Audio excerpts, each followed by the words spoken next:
नाम को, राम रतन धन को पैसे पर सबने खरीदना चाहा, बेचना चाहा, पर पैसे वाले सब बेकार गए। आप देखते होंगे इतनी बड़ी दुनिया है, सब जब ये पकड़े जाते हैं गुरु गोसाई तो कैसे इनकी अपमान होता है। खजाने ही खजाने निकलते हैं, सोना ही सोना, चांदी ही चांदी, इतने करोड़ निकलते हैं। क्या मिला? मन की शांति नहीं मिली। आखिर इतना सब कुछ करके सत्संग, शिष्य सेवक बना के आखिरी में जब पोल पट्टी मिली तो अपने ही शिष्य पीठ देके चले गए। कभी नहीं ऐसे संसार में लोगों को पैरवी करना या उनका कुछ भी नहीं। ये अगर धन दौलत हर उम्र में कर सकता था हमको तो फिर क्या था। दादा ने सच बोला पैसे में सुख नहीं है, पैसा मन की शांति नहीं दे सकता। अगर धन में सुख होता तो धनवान पहले सुखी होता। सीधा बोलता था। कैसे भी, जैसे फिश है, पानी मछली है, पानी में उसका जीवन है, शहद में डाल दोगे तो उसका जीवन नहीं है। ऐसे ही हमारे को धनवान में जहां भी करते हैं तो हम कभी भी मन की शांति को धन में नहीं पा सकते। हमारे ही गुरु उसने बोला money can spoil a man only. बिगड़ने की मंजिल है जब अधिक पैसा तुम्हारे पास होता है तो इधर उधर खुराफाती जाके काम करेगा, शराब पिएगा, जुआ, ठगी, चोरी, कोठे पर जाना, ये सब होगा। पैसा लिमिटेड होगा दाल रोटी खाने वाले के लिए तो वो क्या करेगा? उधर जाके अपना जीवन बचाएगा। जीवन बनाने के लिए हमको अधिक धन की बिल्कुल आवश्यकता नहीं है। पूरा धन, हेमा सुख की खाण, सुखों में बैठे हैं। बहुत कुछ भगवान ने दिया है। अपने घरों में भगवान की भक्ति पैदा करो। हमारा दादा कहता था एक एक घर में सत्संग होना चाहिए और ये सत्य परमात्मा का संग। तभी तो हमारे को कभी मंदिर टिकाना हाल वाल नहीं बना के दे गए। सब बोला अपने अपने घरों में सत्संग करो, जिस एरिया में बैठता है वहां सत्संग करो। और सत्संग करने के लिए हमको किसी चीज की आवश्यकता नहीं है और हम बैठते हैं आराम से सत्संग करते हैं। न धन चाहिए, न दौलत, न प्रसाद, न लेना न देना, सब बातों से परपंच से छुड़ा दिया। मत्थे का दर्द ही जैसे चला गया। और देख रहे हैं आज सब जगह जहाँ पर ये धन का व्यवहार होता है वहाँ सच्चा सत्संग कभी नहीं होता। सत्संग वहाँ पर होता है जहाँ धन का व्यवहार नहीं है, मान मर्यादा कुछ नहीं। आराम से बैठो, हम सब एक है। आओगे, सुनोगे, बात लोगे, दोगे, तुमको बहुत अच्छा लगेगा। जीवन तुम्हारे बनाने पर, नजर तुम्हारे दर्द पर है और कहीं पर नजर नहीं। जैसे डॉक्टर होता है ना, बोला नजर डालता हूं इसके दर्द पर, बाकी पैसे करने के लिए कभी नहीं डालूंगा। अगर पैसे के लिए डालूंगा तो दर्द तुम्हारा नहीं उतरेगा। तो ये सब बातें धीरे धीरे करके बैठ के समझो। अंडरस्टैंडिंग तुम्हारे में राइट होनी चाहिए।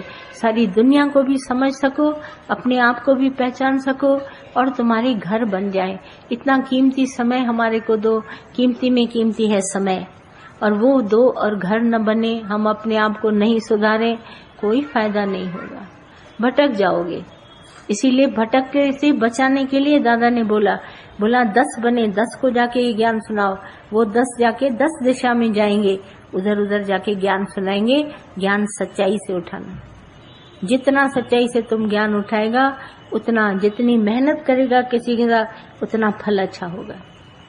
धूप में, सर्दी में, गर्मी में, देखो माली कैसा बगीचा बनाता है तो सब लगाता है, बारिश में, उसको सब पता है। और ये खास करके जैसे ये महीना है ना, अभी गुरु पूर्णिमा का ये महीना सबसे उत्तम महीना माना जाता है। यहाँ पर भी जैसे वो भीष्म पितामह थे तो उसने कहा कि सूर्य को जब उत्तरायण की तरफ आएगा ना तो मैं अपने प्राण छोड़ूंगा, क्योंकि वहां पर मैं मुक्त होऊंगा मोक्ष पद के लिए। तो जैसे जनवरी से जून तक, हाँ, तो ये हो गया समय इसका, उत्तरायण शुरू हो गया। अब देखो कितने आएंगे, भगवान श्री कृष्ण का जन्मदिन, रक्षाबंधन और दिवाली आएगी, गुरु नानक का जन्मदिन, ये सब इधर आएंगे। और तुम्हारी थदरी जो बनाता है ना वो भी इधर आएगा। ये सब जितने जुलाई के बाद जितने महीने आपको मिलेंगे ना, सब उत्तम महीने हैं। इसमें लग करके अपनी उन्नति करो, नहीं तो रह जाएगा। खान पान तो सारा दिन चलता ही रहेगा, उससे हट करके इस बात को ग्रहण करो, ये उत्तमता है। इसमें तप चाहिए। कभी दधीच का नाम सुना है? श्रीमद् भागवत में दधीच का नाम सुना है? हाँ, सुना है ना दधीच का नाम। दधीच को बड़ी तपस्या थी, वो सारा दिन भगवान के ध्यान में बैठा रहता था। कितने महीनों के महीनों खाना नहीं खाता था, पानी नहीं पीता था। उसकी तपस्या सबसे बड़ी मानी जाती थी। श्रीमद् भागवत में कथा है। तो एक बार क्या हुआ, शिव की शक्ति उसके अंदर प्रकट होती, सभी जगह शिव की शक्ति है।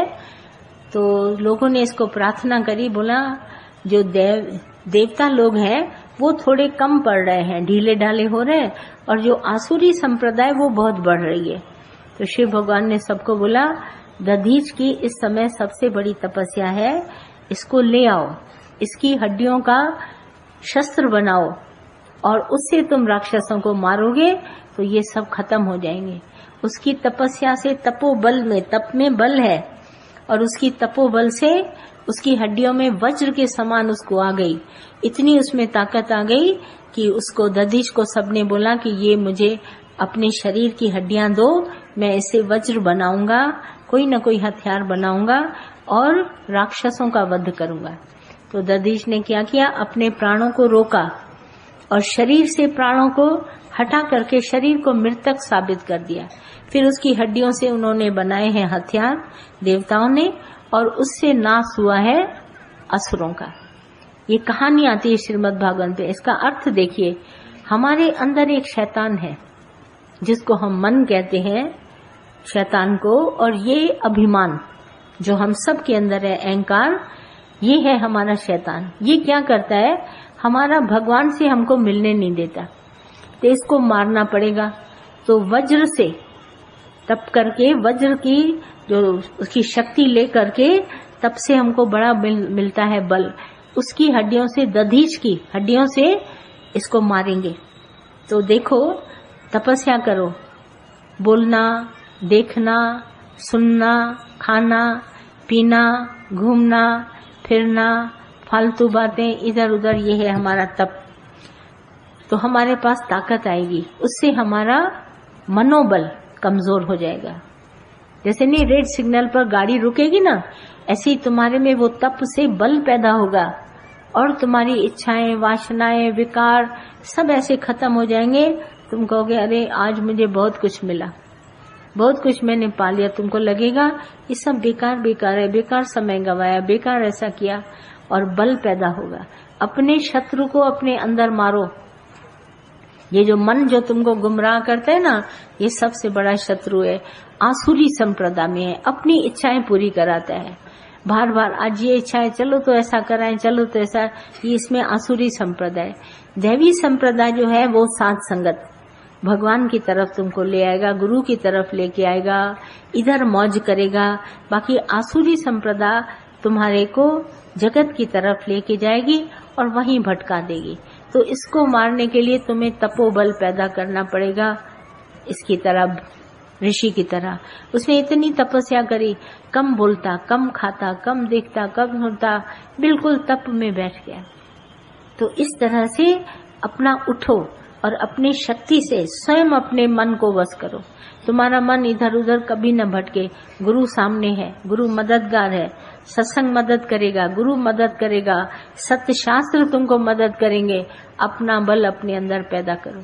ये 3 तरह की तुम्हारे को मदद मिलती है, सतगुरु, सत्संग और सत्य शास्त्र तुम्हारे को हेल्प करेंगे और तुम इस राह में आगे दौड़ जाएगा।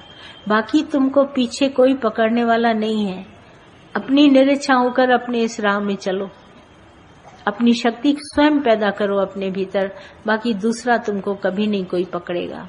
होशियारी तुमको अपनी करनी पड़ेगी। और जो कुछ इसके अलावा पूछना है भले बात करो।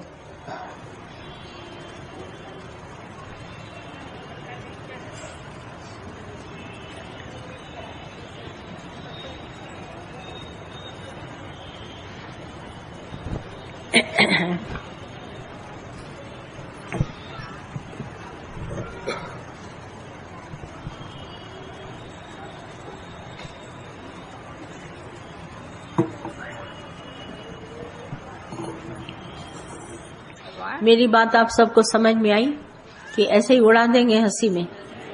मैं बहुत सीरियस होके आपको बात बोलती हूँ, क्योंकि जैसा मैं देखती थी दादा हमारे से मेहनत करते थे, ऐसा ही मैं चाहती हूँ आप सबका भी जीवन बने।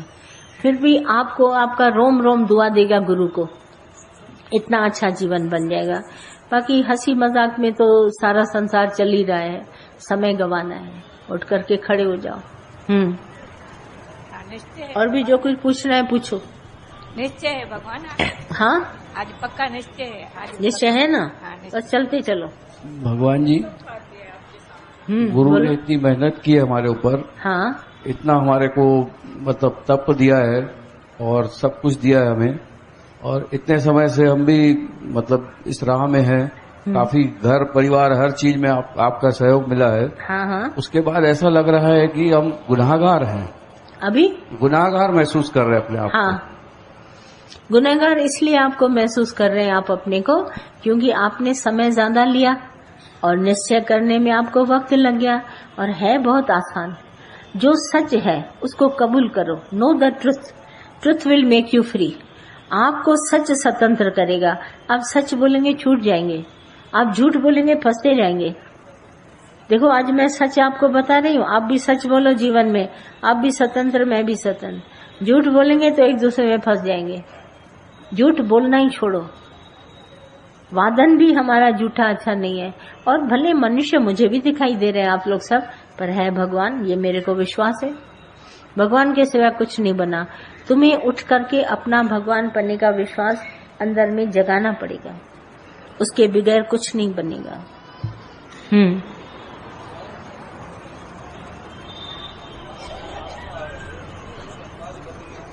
माइक पर बोलो तो समझ में आए।